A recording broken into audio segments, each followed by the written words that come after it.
If there's one place you'd expect to never run out of chicken, it's KFC. But back in 2018, KFC did just that. They ran out of chicken. Fried chicken lovers alike were left wondering when and how they'll get their next fix of the secret herbs and spices. My name is McFoodie, and today on Food Thoughts we roll back the years and revisit the day KFC ran out of chicken. The problem began back in 2017 when KFC made one of their riskiest plays yet. They hired DHL as their chosen food distributor across Europe. DHL were in charge of both supply and distribution of food products and packaging for over 800 restaurants throughout the UK. KFC's old distributor Bidvest had been partnered with KFC for decades and saw little to no problems while working alongside them. The good old saying, "Why change something that's not broken?" springs to mind. When KFC made the switch to DHL, Bidvest lost millions of dollars and even had to lay some staff off due to reduced work, completely throwing a long-standing distribution partner under the bus. Yet the supply chain director for KFC, Jens Henschel, said that the switch to DHL was to take advantage of the company's innovation in logistics across other industries. However, the DHL partnership didn't really make sense, as DHL are known for their home parcel delivery service rather than food distribution,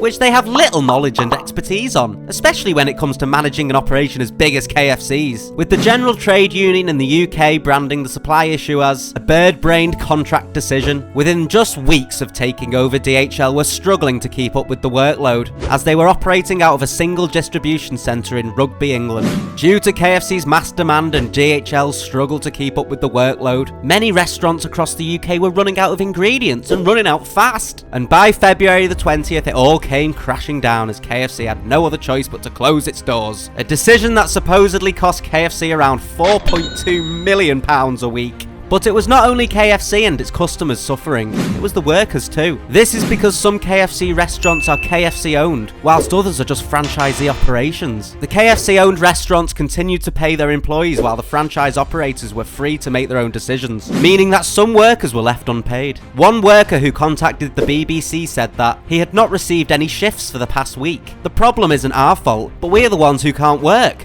I've got bills that have to come out on a Friday and I feel terrible. And by February the 21st, all KFC restaurants in the UK were forced to close. Overnight, KFC became the fast food laughingstock, with hashtags such as KFC crisis, chicken crisis and KFC closed all trending on Twitter. Just like how angry this woman was. I've had to go to Burger King. Some customers were taking it to another level, however, calling police stations and reporting an emergency, causing police to issue statements telling the public it's not an emergency and to stop wasting precious police time. Police in Manchester released an audio recording of one call they received in an attempt to get people to stop calling. Hello, police emergency. Hi, I've got an emergency here.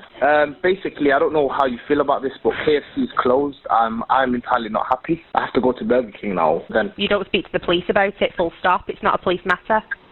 Oh, is it not? No. Thank you, bye-bye. Amongst the chaos, KFC's chief marketing officer for the UK and Ireland came out and said, "To be honest, the company was on its knees. We have 26,000 team members across the UK and Ireland, taking abuse from customers day in and day out. KFC's reputation was taking a pounding and the company had to act fast before the damage spiralled out of control." So what was KFC's answer? A good old-fashioned marketing campaign. KFC turned to its creative marketing agency Mother. They identified that 71% of the UK's population visits KFC at least once a year, and 24% of those visit monthly, meaning that the apology had to be spread nationwide. Due to the sheer number of people KFC needed to reach, it was decided that print media would be the best to achieve its goals rather than social media, as print is often perceived to be more trustworthy. The two newspapers KFC selected to run their ad through was The Sun and The Metro, a combined readership of nearly 6 million people. The campaign set out to achieve two things: an apology that would rebuild its reputation amongst customers and an explanation of what went wrong.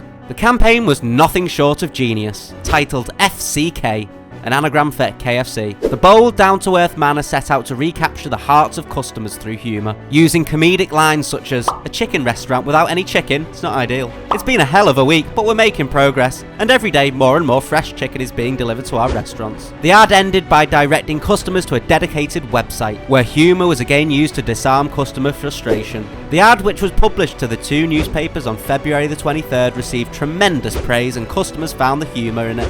The ad prompted more than 700 individual press articles, TV discussions, and countless social media posts, which in turn saw an estimated reach of around 797 million people worldwide. In the weeks following the advert, KFC slowly but surely began restoring operations, stripping DHL of some duties and reinstating their partnership once again by Bidvest. So I guess the morale of KFC's chicken shortage story is not to change what's been working for decades. If you enjoyed today's video, why not drop a like and subscribe to the Food Thoughts YouTube channel, and let us know down below what food related topics you'd like to see us cover next. Anyway, until next time, this was McFoodie on the day KFC ran out of chicken.